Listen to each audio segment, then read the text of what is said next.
네, 안녕하세요. 오늘은 자본에 대해서 말씀드리는 시간을 가져보도록 하겠습니다.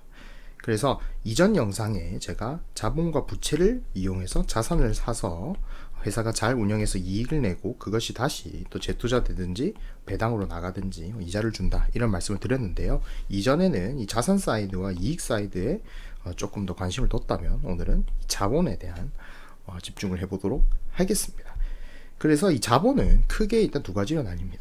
자기 자본인 에쿼티하고 부채, 타인 자본인 릴라이빌리티나 뎁트가 그런 거고, 지금 우리가 주주로서 분석하는 것이 바로 이 자본의 영역이고, 이쪽은 채권자의 영역이라고 볼 수가 있겠습니다.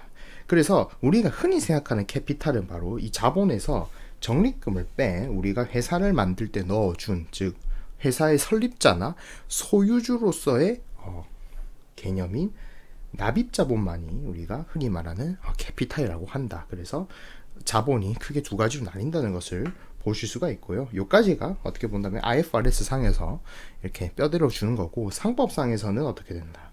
조금 더 체계적으로 나눠서 회사가 법적으로 이렇게 잘 운영될 수 있도록 조금 상법이 강제를 하고 있습니다. 그래서 우리가 여기서도 정말 회사를 넣을 때, 회사를 만들 때 넣었던 자본금이 있고, 그 외에 다른 방법으로 추가로 자본을 조달했을 때 생긴 액면가 이외의 어떤 준비금이라든지 이익을 우리가 자본잉여금이라고 따로 분류를 합니다. 이게 이제 주식 발행 초과금이라는 것을 이제 좀 보시면 될 것 같고, 대표적으로 유상증자나 무상감자를 하면 이런 비용들이 증가를 하고, 이런 이제 이익이 증가를 하고요. 자사주를 처분했을 때도 마찬가지로 이러한 자본적인 거래를 통해서 만들어낸 이익은 자본잉여금으로서 들어간다라고 보시면 될 것 같습니다. 그래서 어떻게 된다? 우리가 주주가 주식시장에서 회사와 거래를 통해 가지고 직접적으로 자본 거래를 하면 요런 납입 자본이 증가를 하는 거고요. 그냥 우리가 생각한 대로 유상증자나 무상감자 같은 걸 하지 않고 어떻게 한다. 그냥 재투자해서 그걸로 이익을 보고 요런 방식으로 회사의 자본 사이드가 늘어나게 되면 어떻게 된다. 에쿼티 사이드가 늘어나는 거는 적립금에 가깝습니다. 리저브고요.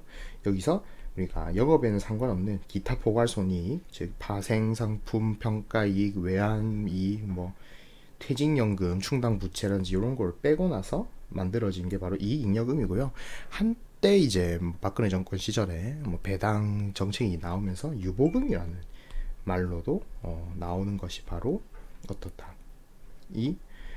이익잉여금입니다. 그래서 여기서 한국 상법 458조에서는 어떻게 된다.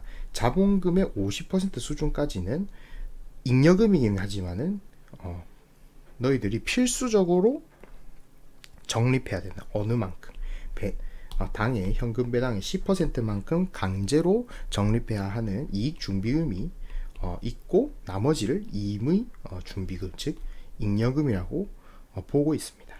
자, 반대로 어떻게 된다. 반대로 회사가 이익을 내지 못했을 때는 이렇게 이익 잉여금이 쌓이는 게 아니고요. 결손금이 발생을 하겠죠. 결손금이 이렇게 발생을 하게 됩니다. 그럼 어떻게 된다? 자, 회사가 이익잉여금, 자본잉여금, 자본금을 모두 갖추고 있었는데 결손금이 생기면 어떻게 됩니까? 이익잉여금 먼저 차감을 합니다. 그 다음 어떻게 된다? 또 결손금이 생기면 그 다음에는 자본잉여금을 차감합니다. 근데 여기서 또 결손금이 생기면 어떻게 된다? 그 다음에는 자본금을 차감하는데, 이 수준까지 가면 우리가 어떤 이야기를 한다? 자본 잠식이라고 이야기를 합니다. 그래서 자본 잠식과 이 결손금, 자본금과 결손금의 금액이 어떻게 된다? 서로 차감할 항목이 더 이상 남아있지 않고 자본금과 결손금만 내가 대입을 해서 비교했을 때 50% 이상 잠식이 되면 우리가 어떻게 된다? 관리 종목이라고 합니다. 부분 잠식이라고 하고, 그리고 100% 되면 완전 자본 잠식이라고 하고, 이때는 상장 폐지가 됩니다. 그렇다고 계속 감자를 통해 가지고 어떻다, 자본금을 자본잉여금으로 계속 바꾸다가는 자본금 10억 미만의 이 허들에 걸려 가지고 또 상장 폐지가 되게 됩니다. 그래서 오늘은 요 메커니즘에 대해서 말씀드리는 시간을 가지도록 하겠습니다. 그러면 첫 번째는 우리가 가장 많이 접하는 걸 수도 있는데 증자입니다. 자본금이 증가하는 거예요. 증가, 자본금 해서 자본금이 증가합니다. 여기서 주주한테 돈을 받아가지고 신주를 발행하는 거를 유상증자라고 하죠. 그래서 기본적으로 회사가 이 정도의 자본, 에코티를 가졌는데 어떻게 됐다?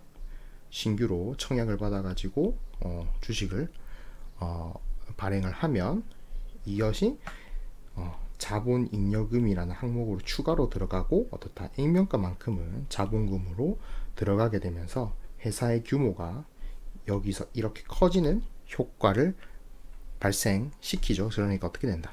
순자산이 증가를 하는 거고요. 자본금이 증가하죠. 순자산은 왜 증가했냐? 이게 다 현금으로 받았으니까 현금으로 자동적으로 계정 과목에 입력이 되고 이걸로 다른 활동도 할 수가 있을 겁니다. 자, 반대로 주주한테 돈을 안 받고 그냥 주식만 늘려가지고 여러분에게 준다. 그러면 어떻게 된다?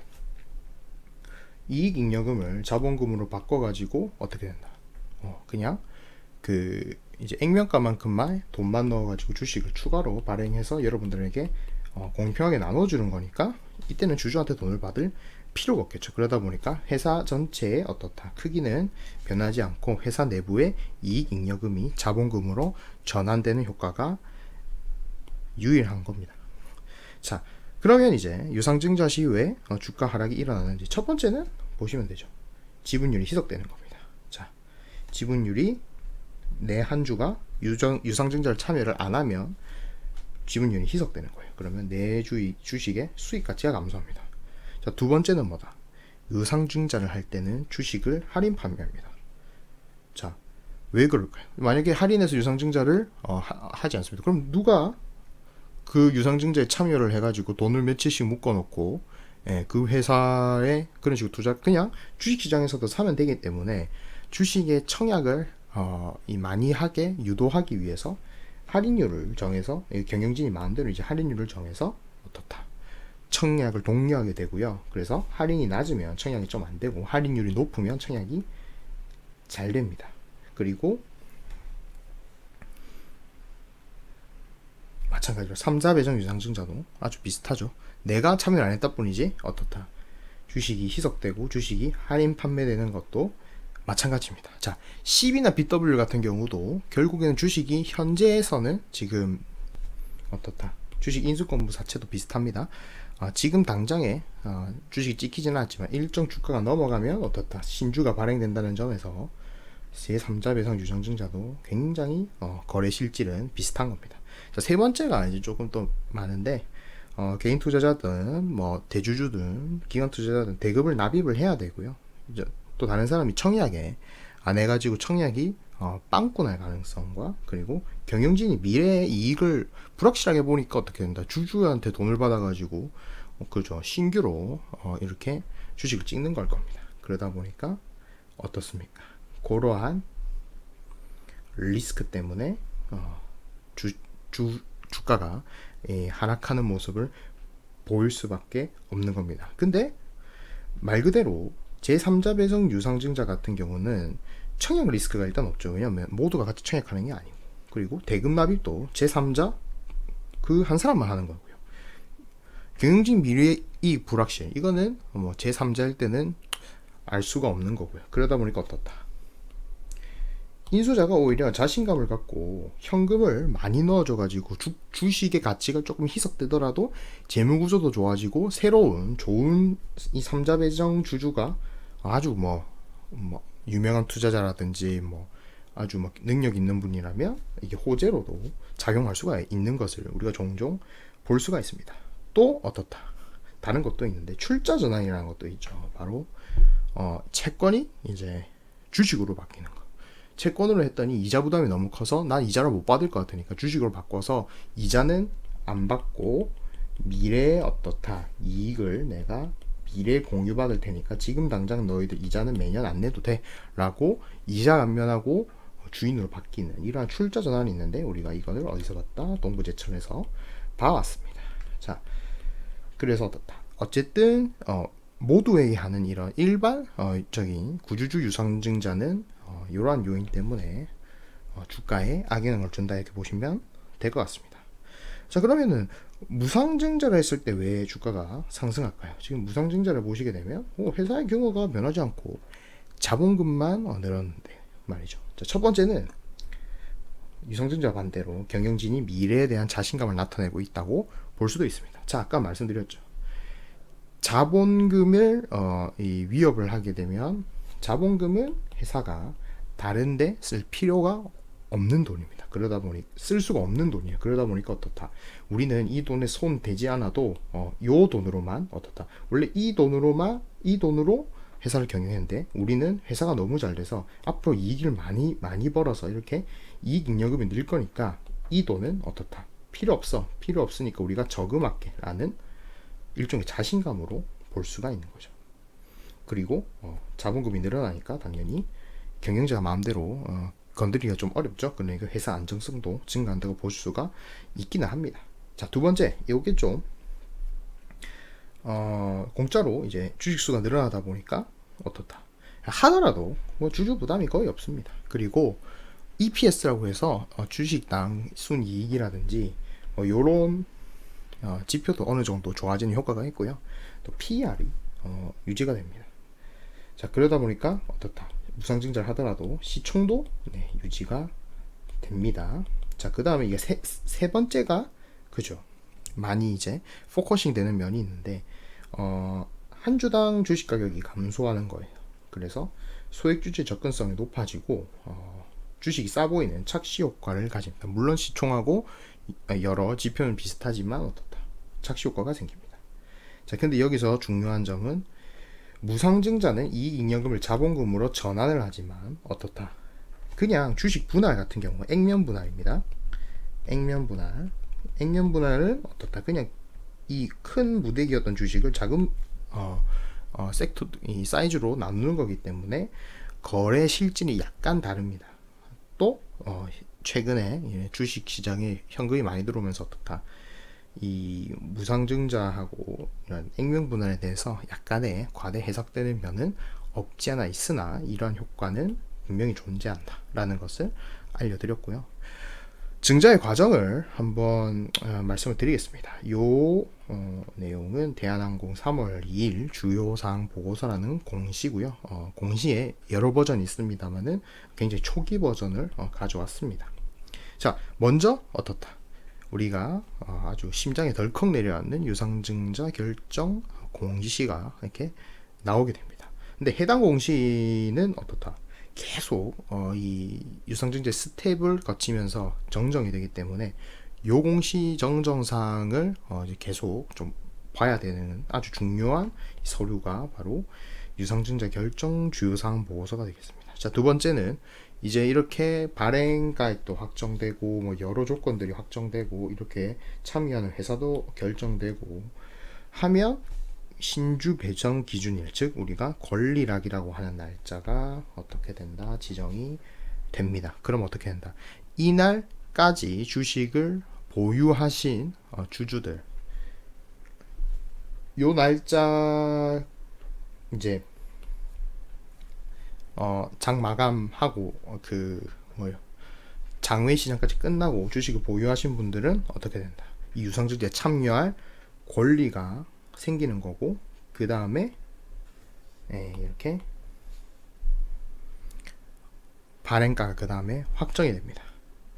자, 여기서 이제 그 다음에 발행가액하고 신주 배정 기준일이 이렇게 지나게 되면 어떻게 된다? 요 이전에 공시에서 나왔던 예정일에 따라 가지고 청약이 진행이 되는 것을 여기 보실 수가 있는데요. 무조건 우선적으로 이 자본시장과 금융투자업에 대한 법률에 따라 가지고 모든 유상증자든 무상증자든 발행되는 주식수 20%는 우리 사주조합이 무상증자는 아닙니다. 유상증자 같은 경우 우리 사주조합이 우선적으로 20%를 가져갑니다. 그 다음 나머지 80%를 가지고 구주주들이 어떻게 된다? 청약을 하게 됩니다. 여기서 신주 인수권이 입고가 되는 경우가 있어요. 입고가 되는 경우가 있습니다. 그래서 어떻게 된다? 유상증자의 이제 참여하고 싶지 않은 주주들은 이 신주 인수권을 매도를 하면 되는데 그 신주 인수권의 가격은 어떻게 되냐? 지금 현재 주가가 예를 들면 뭐 2만 원이다. 2만 5천 원이다. 라고 하면 어떻게 된다? 5,900원, 즉 이 현재 주가와 할인 발행 확정된 주가의 차이만큼이 이 신주 인수권의 가격의 이론적인 가격이지만은 어떻게 된다? 뒤에 말씀드리겠지만은 주식의 그렇죠. 나오는 날짜가 지금 20일 정도 차이가 나기 때문에 그것보다는 살짝 작다. 즉 5,900원보다는 작다고 할 수가 있습니다. 뭐 5,500원이라든지 뭐 그렇게 될 거고 또 일부나 뭐 많은 유상증자 시에는 초과 청약도 가능합니다. 근데 우리 사주하고 이 권리락일에 주식을 갖고 있던 구주주들이 청약을 다 안 했습니다. 그래서 어떻게 됐다? 일반인이 청약할 수 있는 경우도 있습니다. 미달이 나서 일반인이 청약할 수 있는 경우도 있고 여기서 또 미달이 나면 어떻게 된다? 주관사들이 인수하는 경우도 정말 드물게 있습니다. 이걸 이제 사고가 났다고 합니다. 요거는 어떻게 된다? 잔액 인수 계약서를 이제 이 유상증자를 시작하기 전부터 미리 작성을 하게 되는데요. 이거를 우리가 영어로 언더라이팅이라고 합니다. 그래서 요거에 따라 가지고 이 회사들이 이제 남은 주식들을 1, 2, 3번을 다 하고 남은 주식들을 어떻게 된다? 분배하는 과정을 거치게 됩니다. 즉 이게 어떤 말이냐 하면 결국에는 유상증자를 진행했던 이 주관사들이 이렇게 유상증자를 진행을 했을 때 남은 주식을 가져가야 한다는 이 인수계약서를 작성하는 경우가 굉장히 많기 때문에 유상증자가 그죠 흥행 가능성이 높을수록 수수료율이 떨어집니다. 그리고 흥행이 안 될 것 같은 걸수록 수수료율이 높아져요. 그래서 어떻게 된다? 지금 회사가 뭐 정말 뭐 안 좋고 막 이렇게 안 좋아지는 과정에서는 유상증자를 하더라도 더 높은 부분이 수수료로 나가기 때문에 어떻게 된다? 재무구조에 효과가 없을 가능성이 높아진다. 이 말씀도 드리고 싶고요. 그래서 이후에 이렇게 신주의 상장 예정일에 신주 상장이 되고 여러분들 증권계좌로 입고가 되는 날짜가 바로 이 날짜입니다. 그래서 어떻게 된다? 요 과정 동안 즉 3월 2일 날 공시가 나서 주가가 떨어진 이후부터 여러분들이 이렇게 구주주 청약한 3월 4일과 3월 24일까지 약 20일 동안 어떻게 된다? 여러분들 해당 청약한 자금은 운용이 불가능하다는 거, 시차가 뭐 2, 3주 정도 있다는 거를 항상 파악을 하시고 이 유상증자 결정 공시를 계속 정정 공시가 날 겁니다. 뭐 정정 또 뭐 정정 1, 정정 2 이렇게 날 건데 그거를 계속 팔로우 하시면 될 것 같고 무상증자 같은 경우에는 돈을 받고 하는 게 아니라고 했죠. 주주한테 돈을 안 받고 그냥 자기 내부에서 이렇게 처리해서 공짜로 주식을 주는 거기 때문에 어떻게 된다. 1번하고 2번은 있지만 4번과 3번은 없습니다. 그래서 바로 신주 상장이 되는데 역시 마찬가지죠. 그죠? 2번과 5번 사이. 자, 보시죠.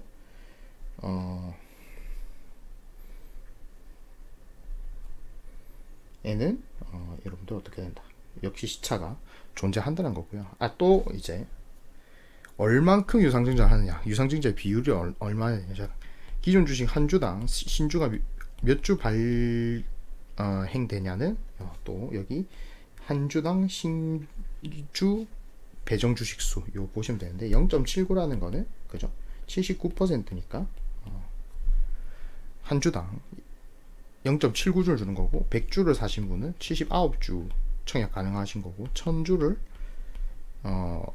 청약 받으신 분은 790주 이제 청약 가능하신 건데 여기서 중요한 점은 뭐다? 모두 청약했는데 여러분들이 청약을 안 하시게 되면 여러분들 지분율이 떨어진다는 거예요. 그래서 여러분들이 돈을 넣지 않으면 실질적으로 여러분들이 회사 지분율이 떨어지고 여러분들은 손해를 보게 됩니다. 그래서 어떻게 된다? 이거를 강제를 해야 되다 보니까 기존 청약하지 않은 한 개 주식의 가치는 어떻다? 이만큼 떨어지는 거예요. 그러니까 여러분들의 이 한 주의 밸류는 어떻게 된다? 약 한 30% 정도 떨어지는 거라고 보시면 될 것 같아요. 그게 어떻게 한다? 1 나누기 1.79를 하는 거니까 뭐 그 정도 떨어진다. 이렇게 계산할 수도 있습니다. 자, 이제까지는 우리가 공짜로 주식을 늘리든 돈을 받고 늘리든 어쨌든 자본금 늘리는 어떤 거래에 대한 걸 했는데, 이번에는 감자죠. 자본금이 감소를 하는 겁니다. 자, 먼저 내가 자본금을 감소를 시켰어요. 근데 이 감소한 자본금을 어떤다?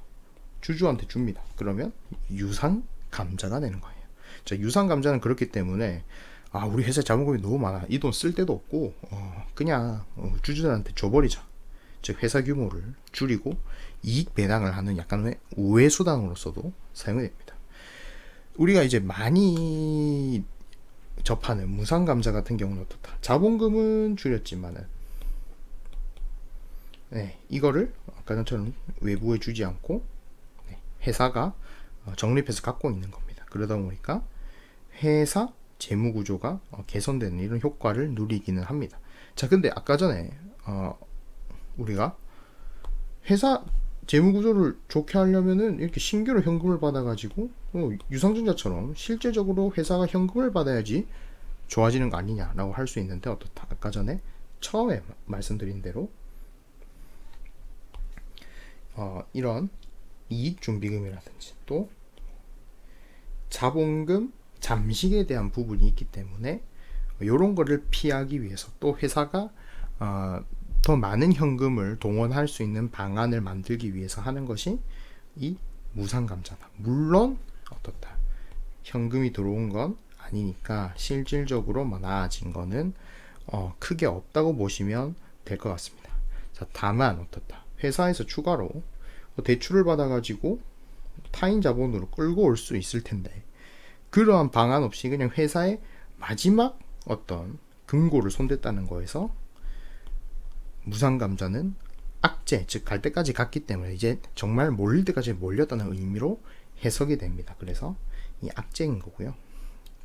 자, 다만 어떻다? 우리가 생각하는 것만큼 그렇게 무시무시한 건 아니고 결국 실질적으로 회사가 가지고 있는 자본, 에쿼티는 똑같은데 그거의 구성만 달라졌을 뿐이기 때문에 실질적 주식 가치와 시가총액 감소 효과는 없다고 보시면 됩니다. 그래서 액면가를 무상 감자하는 경우도 그렇고 주식 수를 무상 감자하는 경우도 그렇고 어떻다? 결국 주가는 유지가 됩니다. 특히 주식 수를 무상 감자한 경우 여러분들 굉장히 쇼크를 많이 받는데 이론상 이 가격은 어떻게 된다? 10,000원짜리 주식이 5대1 감자라면 주가는 이론적으로는 50,000원이 돼야 됩니다. 다만 액면가 1,000원은 동일한 거고 이 액면가 어떻다? 4,000원만큼이 여기는 500원만큼이 자본 잉여금으로 들어가면서 회사가 조금 더 현금을 유용하게 사용할 수 있는 길이 열리기 때문에 실질적인 손해는 없습니다만 결국에 이 자본금에 손을 댔다는 것은 다른 방법으로는 자금 조달이 어려운 회사이기 때문에 여기다 손을 대는 거거든요. 왜냐하면 실질적으로 현금의 양이라든지 현금 흐름이 개선되는 건 아니기 때문에 그렇다 보니까 턴 어라운드 안 되면 또 감자를 할 수밖에 없는 거고요. 그렇게 계속 감자를 하다가 자본금이 10억 미달되거나 아까 말씀드린 대로 거래소 규정에 따라 가지고 자본 잠식이 되면 관리 종목이나 3패가 되기 때문에 우리 주식 투자자 입장에서 무상 감자를 진행을 한번 했다는 것은 상당히 큰 비상벨이다라고 보시면 될 것 같아요. 그래서 그거 입장에서는 또 악재라고 보시면 될 것 같습니다. 자, 유상 감자는 제가 본 적이 없습니다 라고 말씀 많이 하실 텐데 유상 감자를 잘 진행을 하지 않는 이유는 모든 주주한테 공평하게 현금이 나가야 되는 그 과정이 굉장히 현금을 많이 요구하는 작업이기 때문에 그렇게 이렇게 한꺼번에 하기가 어렵습니다. 자, 생각해 볼게요. 회사가 이익잉여금과 자본잉여금이 이만큼 있는데 이 자본금을 털어내기 위해서 이익잉여금을 사용한다는 것은 상당히 큰 우리 회사가 쌓아놓은 현금 곡간 중에 큰 부분을 희생을 해야 되고 나중에 또 이게 회사가 안 됐을 가능성 때 조절이 어렵습니다. 그러다 보니까 유상감자와 비슷하면서 다른 실질적으로 거래가 비슷한 행위 중에서는 자사주 매입이 있습니다. 자, 회사가 자기 주식 일부를 주식시장에서 이렇게 사고 다시 매도할 목적 없이 그냥 소각을 해버리는 경우가 있습니다. 그 경우가 쉐어 바이백이라고 보시면 될 것 같고요. 그래서 주식시장에서 매수세가 이렇게 형성이 돼서 주가가 저평가니까 경영진들이 사는구나 해서 주가가 부양됩니다. 자, 유통 주식수 감소가 되는 거죠. 각 주식의 지분율 증가가 이루어지는 겁니다. 주식 가치가 증가하는 거죠. 왜 그러냐? 아까 말씀드린 대로 증자가 이렇게 됐다면 이제 감자는 이렇게 점점 자본금이 사라지니까 요 한 조각의 지분율이 증가하는 겁니다. 그러니까 주식 가치가 증가를 하는 거예요. 자, 그래서 이 거래를 보시게 되면 회사가 이익을 많이 벌어서 이익잉여금이 이렇게 늘었습니다. 그럼 이 이익잉여금을 주식시장에 투입해가지고 다른 주주로부터 주식을 매입합니다. 그러면 이 주식에는 어떻다? 액면가가 있고 나머지 가격이 있을 거죠. 그러면 이 주식을 어떻다? 소각해버리면 자본금이 깎이게 됩니다. 그리고 내가 주식 산 만큼의 돈은 이익잉여금만에서 깎여 나가게 되죠. 그런 거래 방식을 가진 것이 바로 유상감자의 굉장히 비슷한 자사주 매입이 되겠습니다. 이 방식이 좋은 거는 주가 수준에 따라서 경영진들이 좀 유동적으로 할 수가 있는 거고요. 또 어떻게 됩니까? 이 주가 부양에도 도움이 크게 되기 때문에 경영진들 입장에서는 이런 방식을 사용하는 것이 훨씬 더 효과적인 방식으로 보입니다. 자, 다만 어떻다? 우리가 자본금이라는 거는 처음에 말씀드렸듯이 자산에 투자해가지고 더 큰 이익을 내고 이런 방식을 사용하는 건데 자본을 어떻다? 자본을 자본으로 먹어버리는 이러한 방식은 물론 회사 입장에서 뭐 나쁜 방식은 아니겠습니다만 결국 이 자산을 구입하고 이익을 내는 이러한 과정에서 고용, 투자 이런 것들이 발생을 하기 때문에 어떻다? 큰 거시 경제적으로 봤을 때 이런 투자를 안 한다는 것은 이 기업이 정말 기업으로서 의무를 다하고 있는가에 대한 계속 의문을 들게 하기 때문에 비판 대상이 되고 있습니다. 특히 미국에서 상당히 적극적으로 이 환원 정책으로서 사용되는 것이 바로 자사주 매입인데요. 이런 방식으로 나스닥이라든지 모든 지수 많이 올라왔는데 이런 거는 이러한 아주 강력한 비판의 논리가 있다 이렇게 봐주시면 좋을 것 같습니다. 그래서 어떻다? 여러분들이 이렇게 증자, 감자 뭐 이런 게 있었는지 확인해보고 또 어느 정도 이러한 카테고리에 자본금이 놓여 있는지 보는 것이 바로 사업보고서상의 자본 변동표가 되겠죠. 그래서 이쪽에는 자본금, 여기에는 기타 불입자금이죠. 우리가 이제 이야기하는 자본잉여금일 거고, 그 세 번째는 어떻다? 이익잉여금입니다. 자, 근데 이익잉여금에서 유출이 발생하는 거, 이익잉여금에 마이너스가 나는 거는 결손금이라고 아까 말씀을 드렸죠. 자, 그러다 보니까 어떻다? 이익잉여금이 쌍용차가 2018년 1월 1일에 애초에 없었습니다. 마이너스였습니다. 근데 어떻게 됐다? 당기순 손실이 또 발생합니다. 그러면 결손금이 추가로 발생을 하는 거예요. 자, 근데 어떻다? 여기다가 급여부채, 퇴직금 이런 것도 정산해 보니까 또 추가로 손실 발생했습니다. 그러면 결손금이 발생을 한 거겠죠. 물론 뭐 자잘한 파생 상품이익이라든지 뭐 외화 환전 이익이라든지 손해라든지 뭐 이런 건 났습니다. 어쨌든 일단은 여기서 생긴 결손금을 어떻게 처리했다? 쌍용차가 먼저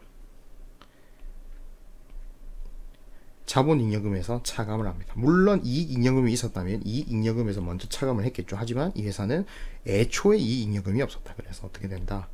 자본잉여금에서 차감을 했습니다. 자, 그래서 2018년 12월 30일 날 정산을 딱 했더니 일단 또 이만큼 생겼죠. 그죠? 왜냐하면 요거는 이제 요 시기에 정산을 하는 거다 보니까 결손금이 발생을 합니다.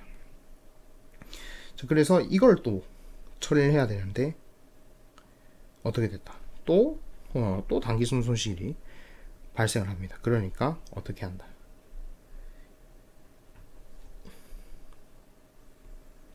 다 까는 거죠. 유상증자를 해서 어떻게 된다? 자본금을 늘리는 이런 방식을 취합니다. 근데 아까 말씀드렸죠. 유상증자는 자본이 액면가 이상으로 어떻게 된다? 발행해야 자본 잉여금이 생기는데 이러한 경우는 액면가 밑으로 유상증자를 하다 보니까 오히려 자본 잉여금이 마이너스가 나는 이러한 경우가 생겼는데 많은 회사 정관에서 액면가 이하로 유상증자 했을 경우에 이사회 특별 결의를 또 필요로 하는 경우가 많습니다. 어쨌든 현금은 들어온 거죠. 그러니까 실제적으로 한 500억 정도 들어왔다 이렇게 보시면 될 것 같습니다. 자, 그래서 이번에는 어쨌든 결손금 처리가 그죠 안 됐습니다. 왜 안 됐을까요? 네, 돈이 감자 차익 이런 것들이 부족하다 보니까 안 됐습니다. 그래서 이 상태부터는 그죠 일부 자본 잠식이 시작이 된 겁니다. 요 위부터 조금씩 일부 자본 잠식이 시작됐고 이제는 자본 잠식이 조금 더 심해졌고 그래서 여기서 한 번 더 손실을 발생을 했더니 어떻게 됐다? 결손금 처리가 안 됐죠. 그래서 지금은 이익잉여금 없죠. 그리고 지금 현재 결손금만 남아있는 상태다 보니까 어떻게 된다? 내가 자본잉여금하고 자본금하고 지금 이번에 결손금을 대보니까 이거를 싹 다 날려도 이렇게 남아있다는 거예요. 그래서 이 결손금이 자본금보다 더 큰 상황이 지금 쌍용자동차다. 그래서 완전 자본 잠식을 우리가 확인을 할 수가 있다. 그래서 어떻게 된다? 여기에서 이거 더하고 요거 더하면 이 결손금에서 자본잉여금하고 기타 요소를 뺀 게 이렇게 나오게 되고 분자에 여기서 자본금을 나누면 자본 잠식률이 나오게 됩니다. 그래서 물론 이제 자본 변동표를 보면은 좋은 점이 뭡니까? 바로 이익잉여금이 얼마나 남아있는지 또 자본잉여금이 그죠 얼마나 남아있는지 이걸 보시게 되면 유상증자라든지 감자의 이러한 가능성을 타진을 해볼 수가 있습니다. 그래서 이 결손금이 이어져서 발생하거나 결손금이 좀 크게 나는 회사 같은 경우는 어떻게 된다? 이런 잉여금보다 결손금이 크거나 거의 맘먹게 들면은 이 회사의 재무적 안정성을 굉장히 건드리기 때문에 이러한 유상증자와 감자 리스크가 증가합니다. 그래서 적자 기업에 투자하시는 분들 같은 경우 특히 좀 몇 년 적자가 났거나 성장하더라도 적자가 지속되는 회사 같은 경우는 이 자본 변동표도 한번 참고해 보시면 좋을 것 같고요. 많은 분들이 이제 유상증자라든지 이런 거에 유상증자가 이제 가장 오늘의 토픽이고 그 이유는 바로 우리의 돈이 들어가는 이 주식 희석 행위이기 때문이에요. 주가가 낮은 회사일수록 유상증자가 많이 이루어지는 것은 맞습니다만 주가가 어느 정도 높은 성장주일수록 이런 유상증자는 오히려 역으로 치명적이라는 걸 말씀을 드리고 싶습니다. 그래서 유상증자의 함정이죠. 주가가 높으면 말 그대로 할인을 해줘도 높은 가격에 발행을 할 수 있습니다. 여기서 발행해서 할인 20% 해주면 여기서 발행을 하게 되는데 이 상태에서 할인해줘서 발행하더라도 굉장히 주가가 높은 수준에서 발행을 할 수 있기 때문에 어떻게 됩니까? 유상증자를 했을 때 이 주식 발행이익이 점점 커지는 효과를 불러오게 되다 보니 경영자들이 그냥 쉽게 유상증자를 하려고 합니다. 자, 여기다가 이러한 유인이 더 큰 회사들은 바로 어떻다? 적자가 지속되거나 흑자폭이 적거나 성장성이 적은 회사들은 이러한 유인이 더 있고 특히 이런 회사들은 어떻다? 잉여금이 부족한 겁니다. 잉여금이 왜 부족하냐? 회사를 연지 얼마 안 됐거나 이익률이 낮거나 이럴 수가 있겠죠. 그러면 아니 어차피 돈 빌려가지고 이자를 주니 그냥 주식을 찍는 게 낫지 않겠느냐라고 해서 그냥 유상증자를 해버리게 됩니다. 그럼 투자자들 입장에서 높은 주가에 이 회사들이 많은 돈을 받을 수 있다는 건 역으로 투자자 입장에서는 한 주를 받는데 할인을 받았더라도 더 많은 대금을 넣어줘야 된다는 거고요. 또 주식수가 증가했으니까 이걸 참여를 안 해도 주식이 희석되는 겁니다. 그리고 어떻게 된다. 내가 돈을 넣었고 주식수가 많아지고 이 회사가 자산도 많아졌기 때문에 이후 성장했을 때도 주가 부양에 당연히 걸림돌이 되는 거예요. 왜냐하면 회사가 무거워졌기 때문에 한 주식의 가치가 떨어지고 한 주식에 부여되는 어떤 수익 가치도 떨어지게 되는 겁니다. 자, 여기서 현재 이제 주식시장이 하락일수록 어떻게 된다. 아까 말씀드렸듯이 1번, 2번, 3번에서 다 미달이 나야지 주관사가 인수를 해야 하는 경우가 생기니까